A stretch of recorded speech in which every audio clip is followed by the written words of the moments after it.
തൃശ്ശൂർ പാലക്കാട് ജില്ലകളുടെ അതിർത്തിയിലുള്ള നെയ്ത്ത് ഗ്രാമമായ കുത്താമ്പുള്ളിക്കടുത്ത് ഗൂഗിൾ മാപ്പിലും സോഷ്യൽ മീഡിയയിലും ഒന്നുമില്ലാത്ത ഒരു അതിമനോഹരമായ ഹിഡൻ സ്പോട്ടുണ്ട്. കൂട്ടിൽമുക്ക് കടവ്. ഗായത്രി പുഴയും ഭാരതപ്പുഴയും സംഗമിക്കുന്ന അവിടെ ഇന്നും തോണി സർവീസ് നടത്തുന്ന ഒരാളുണ്ട്, ഉണ്ണിയേട്ടൻ. കുത്തിമുട്ടിച്ചിട്ട് ഇങ്ങോട്ട് വരാൻ നിൽക്കണ്ട. 3 മക്കളുണ്ട്. എവിടേക്കാച്ചാ ബൊക്ക പറഞ്ഞു ചിരിക്കണ്ട. ആ ഡേറ്റ് കഴിഞ്ഞ് പറഞ്ഞ് എന്നിട്ട് വല്ല ചപ്പ് ചവറോളം കഴിച്ച് വന്നിട്ട് തോട്ടി മുറിച്ചു പറഞ്ഞേ കഴിഞ്ഞ ആഴ്ച വന്നിട്ടേ. നാട്ടുകാർ ഇന്നും ഉപയോഗിക്കുന്ന ഉണ്ണിയേട്ടൻ്റെ നാടൻ തോണിയിൽ ഗ്രാമത്തിൻ്റെ ശാന്തതയും പ്രകൃതി സൗന്ദര്യവും എല്ലാം കണ്ട് കുറച്ച് മീനെല്ലാം പിടിച്ച് ഒരു നാടൻ തോണി യാത്രയിലേക്ക് എല്ലാവർക്കും സ്വാഗതം.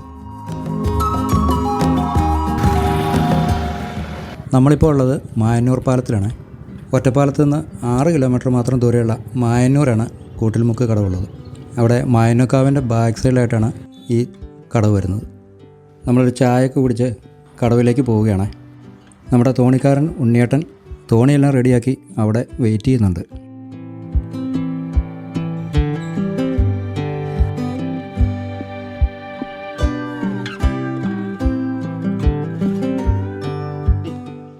അങ്ങനെ എല്ലാവരും ഉണ്ണിയേട്ടൻ്റെ കൈ പിടിച്ച് തോണിയിലേക്ക് കയറി. നമ്മളിപ്പോൾ പോകുന്നത് ഗായത്രി പുഴയിലൂടെയാണ് കേട്ടോ. കൂട്ടിൽമുക്ക് തടയണ വന്ന ശേഷം ഇവിടെ ഏത് വേനൽക്കാലത്തും എപ്പോഴും ഇങ്ങനെ വെള്ളം ഉണ്ടാവും. പണ്ട് വേനൽക്കാലത്ത് വെള്ളം താഴ്ന്നു കഴിഞ്ഞാൽ ഇവിടെയൊക്കെ പുഴ ഇറങ്ങി നടക്കാമായിരുന്നു. അതുകൊണ്ട് മഴക്കാലത്ത് മാത്രമേ ചാവക്കാട്ട് നിന്നും തോണി വാടകയ്ക്കെടുത്ത് ഇറക്കാറുള്ളായിരുന്നു. തടയണ വന്നതിന് ശേഷമാണ് ഉണ്ണിയേട്ടൻ മുഴുവൻ സമയ കടത്തുകാരനായത്. 15ാമത്തെ വയസ്സിൽ അന്നത്തെ കടത്തുകാരനായിരുന്ന പങ്കിപ്പൊറ്റ തങ്കപ്പൻ നായരെ സഹായിച്ചാണ് ഉണ്ണിയേട്ടൻ്റെ തോണി യാത്രയുടെ തുടക്കം. പിന്നീട് മായന്നൂർ സെൻറ് തോമസ് സ്കൂളിനായി സർക്കാർ അനുവദിച്ച തോണിയാണ് ഇന്ന് ഉപയോഗിക്കുന്നത്. കുത്താമ്പുള്ളിയിലെ സ്കൂൾ കുട്ടികളെ മായന്നൂരെ സ്കൂളിലേക്ക് കൊണ്ടുവരുന്നതും തിരിച്ചു കൊണ്ടുവിടുന്നതും എല്ലാം ഉണ്ണിയേട്ടൻ്റെ തോണിയിലാണ്. ഈ വീഡിയോ എടുക്കുന്ന സമയത്ത് കുത്താമ്പുള്ളി മായന്നൂർ പാലം പണി പൂർത്തിയായിക്കൊണ്ടിരിക്കുകയായിരുന്നു. പാലം വന്നാലും കുട്ടികൾക്ക് ഉണ്ണിയേട്ടൻ്റെ തോണി തന്നെയാണ് ഇപ്പോഴും ഇഷ്ടം. അത്രയ്ക്കുണ്ട് ഉണ്ണിയേട്ടൻ്റെ ഈ തോണിയുമായുള്ള അവരുടെ ബന്ധം. ഈ ജയപൂജ കഴിയുന്നവരെ വരില്ല പറഞ്ഞു കുട്ടികൾ ഉൾക്കൂടെ ഞങ്ങളൊന്നും ഉണ്ടാവില്ല കേട്ടോ. വീട്ടിൽ നിന്ന് ആട്ടിവിടില്ലേ ചാട്ടിവിടേ അതൊന്നും ഞങ്ങൾ പോവില്ല, വരില്ല പറയും. 10ാം ക്ലാസ്സിൽ വരും. അത് ഉച്ചയ്ക്ക് ഊണ് വയ്ക്കാൻ വേണ്ടി പോവും. പിന്നെ ഇങ്ങോട്ട് വരില്ല. അത് അനുവാദം ചോദിച്ചിട്ട് സമ്മതപത്രം കൊടുക്കും. ഞാൻ അവരുടെ കൂടെ ഊണ് വയ്ക്കാൻ പോവാ. ഞങ്ങൾക്ക് അവിടെ പോയാലും ഉൺകടലുണ്ട്, പൂരാണ്ടാവും അവിടെ അന്നദാനത്തിന്. ഞങ്ങൾ മറ്റേ മണ്ഡപമുണ്ടല്ലോ അതിൻ്റെ പ്ലാറ്റിൽ ഇരുന്ന് പുറത്തിരുന്നിട്ടാണ് കഴിക്കുക. കുട്ടികൾ ഉൺകൂടെ കൊടുക്ക് പോയാൽ പറയും. എന്താ അവിടുത്തെ ലഹളാച്ചിട്ടാ നമ്മളവിടെ ചെന്നാ നമ്മൾ അത്ര സ്നേഹ. പിന്നെ അതെന്താ പറയുക, തെരുവിൽ പട്ടച്ചാളി ഉള്ളപ്പോൾ ഞാൻ നിൽക്കണത് അവിടെ ആ ഒരു സ്നേഹം. ഒരു ഡബിൾ ഞാൻ കാശ് കൊടുത്തിട്ടില്ല ഇതേവരെ. എനിക്ക് എൻ്റെ മരുമക്കൾക്കുള്ളതൊക്കെ കിട്ടും. ഒക്കെ തോണിയിൽ കൊടുത്തരും കുട്ടികൾ. അവിടെ ആ ചെറിയ തോട്ടിയിടൊന്നും ആക്കിയോ. ചെറിയ തോട്ടിയേ ഇട്ടോ കാറ്റത്ത് അങ്ങോട്ടാണ് ചെയ്യാം. കൈത്തറിക്ക് പേര് കേട്ട കുത്താമ്പുള്ളി തൃശ്ശൂർ പാലക്കാട് ജില്ലകളുടെ അതിർത്തിയിലുള്ള ഒരു കൊച്ചു ഗ്രാമമാണ്. കോടികൾ വിറ്റുവരവുള്ള 100 കണക്കിന് ഹോൾസെയിൽ വസ്ത്രവ്യാപാര സ്ഥാപനങ്ങളാണ് ഇവിടെയുള്ളത്. പാലം വരുന്നതിന് മുമ്പ് ഈ നാട്ടുകാരുടെ എല്ലാം ഏക ആശ്രയം ഉണ്ണിയേട്ടൻ്റെ ഈ തോണിയായിരുന്നു. കാരണം വെളിപ്പാട് അകലെ മാത്രമുള്ള മായന്നൂരിലേക്കും ഒറ്റപ്പാലത്തേക്കും ഇവർക്ക് എത്തണമെങ്കിൽ ലക്കിടി പാലത്തിൽ കൂടി 22 കിലോമീറ്റർ സഞ്ചരിച്ച് വേണമായിരുന്നു എത്തിച്ചേരാൻ. ആ ഒരു സ്നേഹം ഉണ്ണിയേട്ടനോട് അവർക്ക് ഇപ്പോഴും ഉണ്ട്. എൻ്റെ ശോഭരാജ് തന്നെയാണ്. അതെ ശോഭരാജനെ അവൻ ഇന്നിപ്പോ ഇത് നിൽക്കേണ്ട കാര്യം ഉണ്ടാവും. ഇന്ന് മീൻ പിടിക്കാൻ പോരാ. തേരല്ലെന്ന് ഇന്ന് കുളിച്ച് അമ്പലത്തിൽ പോയി തൊഴുകാണ്ടേ മീൻമലയും തൊട്ടിട്ട് ഇരിക്കുക.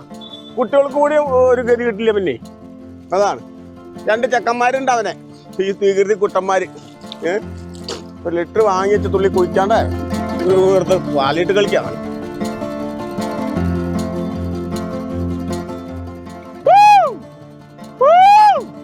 അത് തലയിൽ നിർത്തി നോക്കി പിന്നെയും തല തുടങ്ങി ആ പടവ് കേടെടുത്ത് തന്നെ ആ പുഴയും പോയി ഈ പുഴയും പോയി. ഇനി നമ്മൾ ആ മാവും തോട്ടിലേക്കാണ് പോകുന്നത് തിരിച്ചു വരുമ്പോൾ.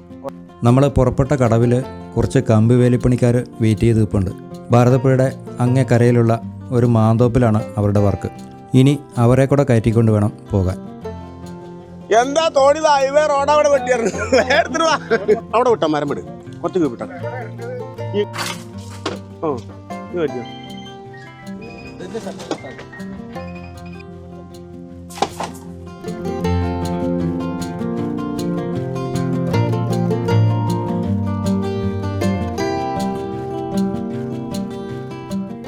ഇനിയാണ് നമ്മുടെ തോണി യാത്രയിലെ പ്രധാന ട്വിസ്റ്റ്.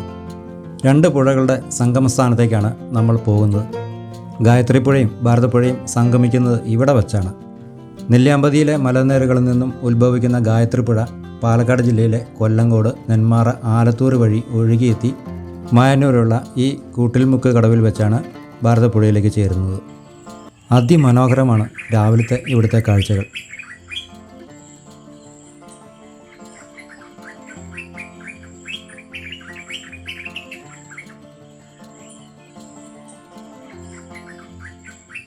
പാലക്കാട് ജില്ലയിലേക്ക് ഒരു യാത്ര പ്ലാൻ ചെയ്യുന്നുണ്ടെങ്കിൽ മസ്റ്റായിട്ടും വിസിറ്റ് ചെയ്യേണ്ട ഒരു പ്ലേസ് തന്നെയാണിത്. തിരക്കിൽ നിന്നെല്ലാം മാറി വേറൊരു എക്സ്പീരിയൻസ് ആയിരിക്കും ഇവിടെ നമുക്ക് കിട്ടുന്നത്. അത് നമുക്ക് വീഡിയോയിൽ കാണിച്ചു തരാൻ കഴിയില്ല, വന്ന് എക്സ്പീരിയൻസ് ചെയ്യുക തന്നെ വേണം. ഈ തോണിയാത്ര തിരഞ്ഞെടുക്കുകയാണെങ്കിൽ ഒന്നുകിൽ രാവിലെയോ അല്ലെങ്കിൽ വൈകിട്ട് ഒരു 5 മണിക്ക് ശേഷമോ ആയിരിക്കും ഏറ്റവും ബെസ്റ്റ്. പാലക്കാട് ജില്ലയിലെ വള്ളുവനാട്ടിലുള്ള വരിക്കാശ്ശേരി മനയിൽ നിന്നും ഏകദേശം 10 കിലോമീറ്റർ മാത്രമാണ് ഇവിടേക്കുള്ള ദൂരം. വരിക്കാശ്ശേരി മനയൊക്കെ കാണാൻ വരുന്നവർക്ക് കൃത്യമായി പ്ലാൻ ചെയ്യുകയാണെങ്കിൽ ഇവിടം കൂടെ സന്ദർശിക്കാവുന്നതാണ്. ഉണ്ണിയേട്ടൻ്റെ ഫോൺ നമ്പർ ഡിസ്ക്രിപ്ഷനിൽ കൊടുത്തേക്കാം. അദ്ദേഹത്തെ നേരത്തെ വിളിച്ച് പറഞ്ഞതിന് ശേഷം മാത്രം വരിക. ഇതാണ് കുത്താമ്പുള്ളി ഭാഗത്തെ കടവ്. ഇതും കൂട്ടിൽമുക്ക് കടവ് എന്നാണ് അറിയപ്പെടുന്നത്. ഇവിടുന്ന് അതിർത്തി അതാ പെട്ടലാണേ. അവിടെ നിന്നാണ് പോയിട്ട് അങ്ങനെ വരണം. സ്ഥലത്തിരിണ്ട്, കുറച്ചൊന്നല്ല. നോടിയിരുന്നോ.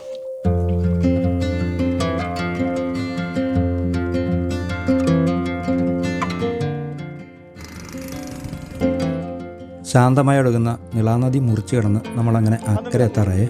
കമ്പിവേലി പണിക്കാർ ഇവിടെ ഇറങ്ങുകയാണ്. അവരെ ഇവിടെ വിട്ടിട്ട് നമ്മൾ നേരെ പോണത് മാന്തോപ്പിലേക്കാണ്.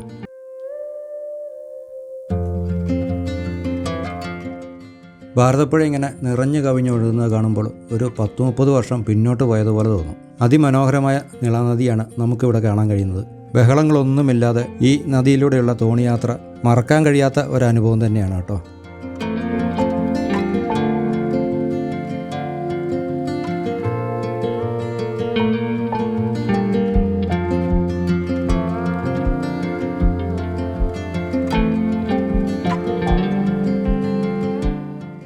അങ്ങനെ നമ്മൾ തൃശ്ശൂർ ജില്ലയിൽ നിന്ന് തുടങ്ങിയ യാത്ര ഇപ്പോൾ പാലക്കാട് ജില്ലയിലേക്കാണ് എത്തിയിരിക്കുന്നത്. ഇവിടെ ഇറങ്ങി ഒരു 10 മിനിറ്റ് വിശ്രമമൊക്കെ കഴിഞ്ഞിട്ടാവും യാത്ര. ഈ ഭാഗത്ത് ഭാരതപ്പുഴയുടെ ഇങ്ങേക്കര പാലക്കാടും അങ്ങേക്കര തൃശ്ശൂർ ജില്ലയുമാണ്. നമ്മളിപ്പോൾ ഇറങ്ങിയിരിക്കുന്ന ഈ സ്ഥലം പാലപ്പുറം റെയിൽവേ സ്റ്റേഷൻ്റെ അടുത്താണ് കേട്ടോ. ഈ തോട്ടത്തിലുണ്ടാകുന്ന ചക്കയും മാങ്ങയും തേങ്ങയെല്ലാം ഉണ്ണിയേട്ടൻ്റെ ഈ തോണിയിലാണ് അക്കരെ എത്തിക്കാറ്. കാരണം ഇതിനപ്പുറം റെയിൽവേ ലൈൻ പോകുന്നതുകൊണ്ട് വാഹനങ്ങളൊന്നും ഇവിടേക്ക് എത്തില്ല. അതുകൊണ്ട് തന്നെ എന്തൊരു സൈലൻ്റ് ഏരിയ ആണെന്നറിയോ ഇവിടെ.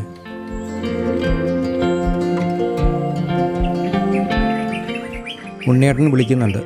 ഇനി നമ്മൾ പോകുന്ന വഴി ചെമ്പട്ടിപ്പാറയും തോണിപ്പാറയും കണ്ട് തിരിച്ച് കടവിലേക്ക് പോകാം.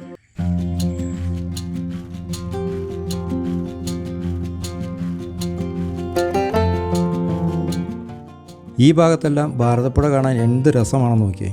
നിളാനദിയുടെ യഥാർത്ഥ ഭംഗി അറിയണമെങ്കിൽ കൂട്ടിൽമുക്ക് കടവിൽ തന്നെ വരണം. വേനൽക്കാലമായിട്ടും കൂടി എല്ലായിടത്തും നല്ല പച്ചപ്പാണ്. 2 പുഴകളുടെ സംഗമസ്ഥാനം ആയതുകൊണ്ടായിരിക്കും ഒരു പ്രത്യേക ഭംഗി. ഇത് കണ്ടോ, ഇതാണ് ചെമ്പട്ടിപ്പാറ. പണ്ട് കാരണന്മാർ ഓരോ പേരിട്ടിരിക്കുന്നതാണ്.